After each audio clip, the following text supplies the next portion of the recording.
welcome back to the Hustlin' Horsepower YouTube channel.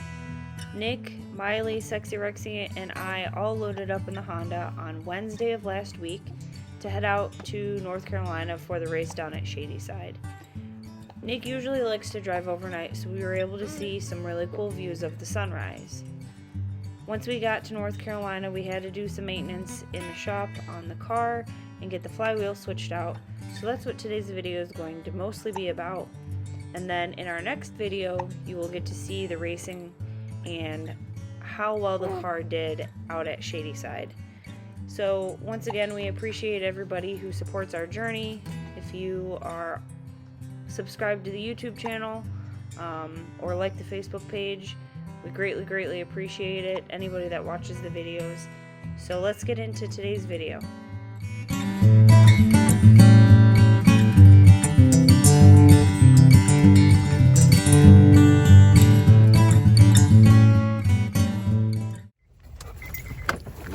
Oh my goodness, Rex! What is it? Don't show me.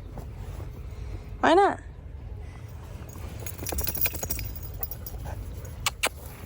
Come here. Ooh, hi, Rex. Hi. I don't know. There she is. Action. Action. That was pretty spunky for someone that's been up forever. So guys, here we are at Gibbons Motorsports. They're working on my trick flow blocks and getting those things together so we can put those motors together. So we're getting all the pieces to put the motor that was supposed to be in The Homegrown Hustler. a Homegrown Hustler like a year and a half ago, but two different machine shops were dragging their feet for quite a while. So we brought it over here to Gibbons Motorsports, and they're knocking it out for us. They got the sleeves in the block. I don't know if Maddy got a video of that or not. They got the sleeves in the block, and they're fitting it up for what size piston. I want to go with a shelf piston so we could get. Let's start walking. I want to go with a shelf piston so that if we hurt something, we don't have to have a bunch of spares and we don't have to special order stuff. But there's gonna be a shelf piston and basically all shelf parts so that we can get back to racing ASAP. But I got two of those blocks, so we're probably gonna do two of the same cubic inch motors with a little bit of manipulation on some of the internals so that we could play with a little bit. Figure out what program is the best for us for this small tire no preparation. But yeah, I think it's time to get a little bit of food. What do you think? Yes, I agree. Okay.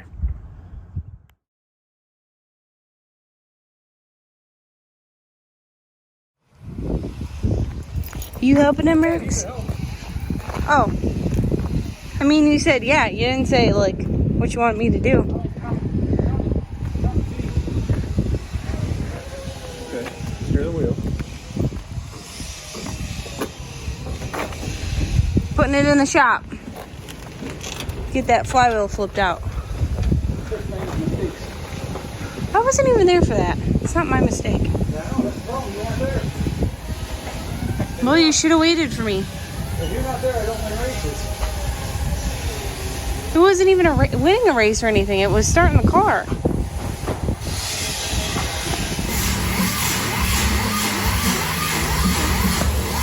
You're a freaking idiot.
Oh, that's yours, man.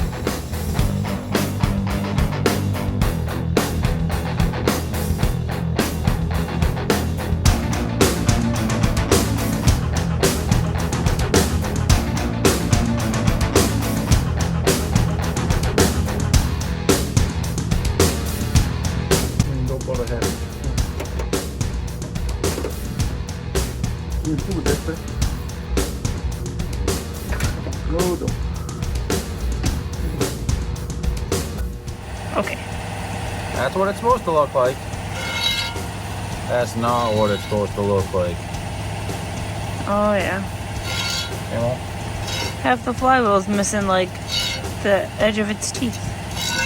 The starter was. The thing is, see, zoom in here. See how this is rolled over?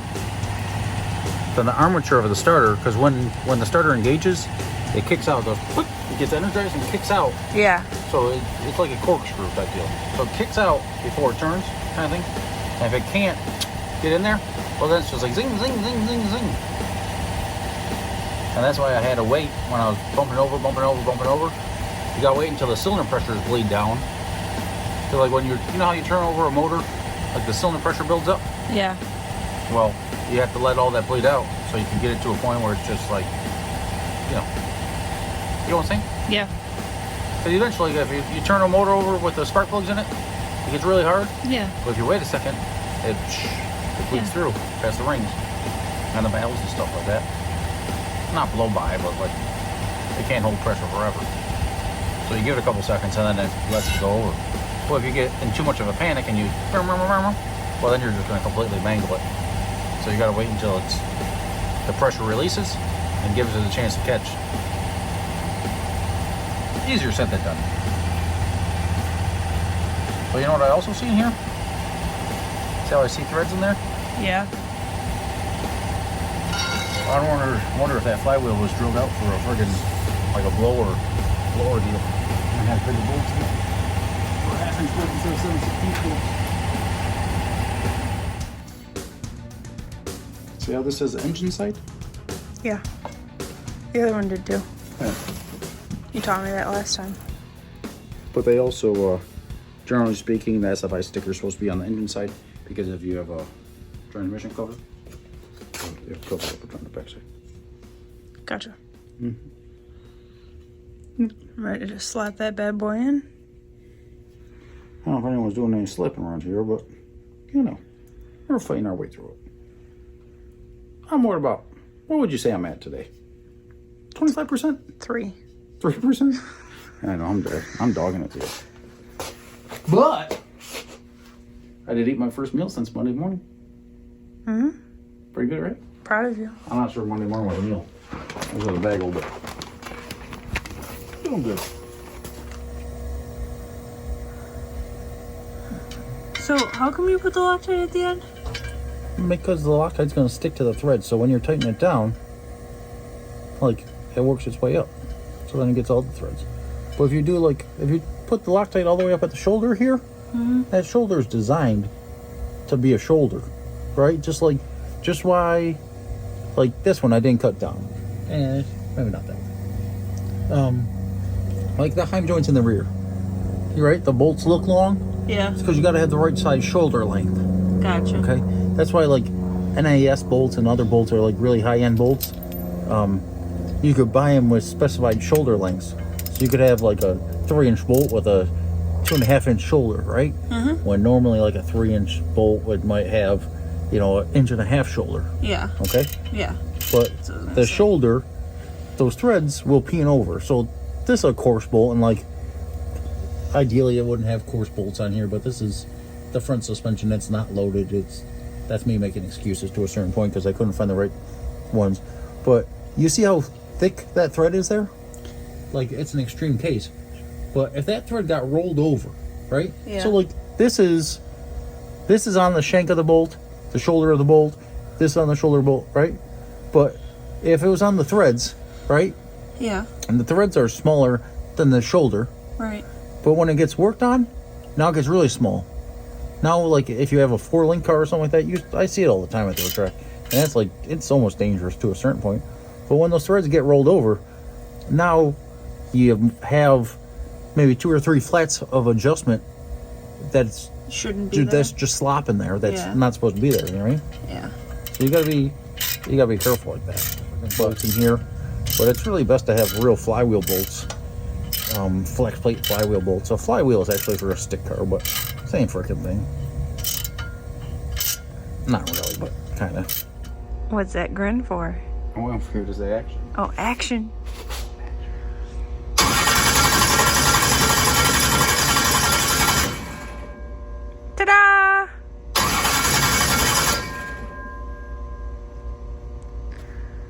Flywheel's fixed. After I replace the starter.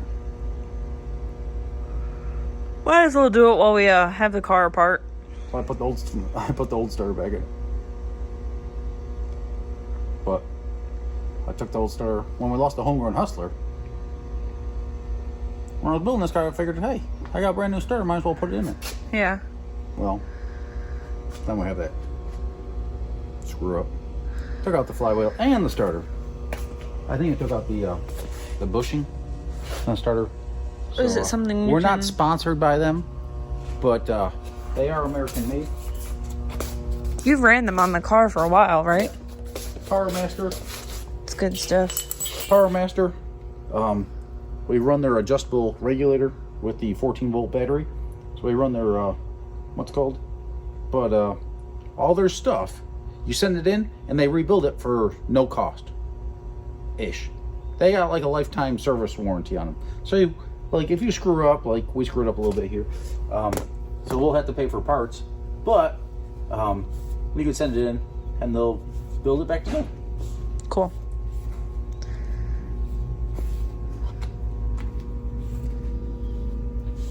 It's a freaking mess.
You had no lights.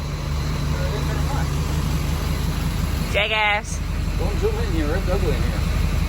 Our storage warehouse is doing quick. Alright, we're going out to the right.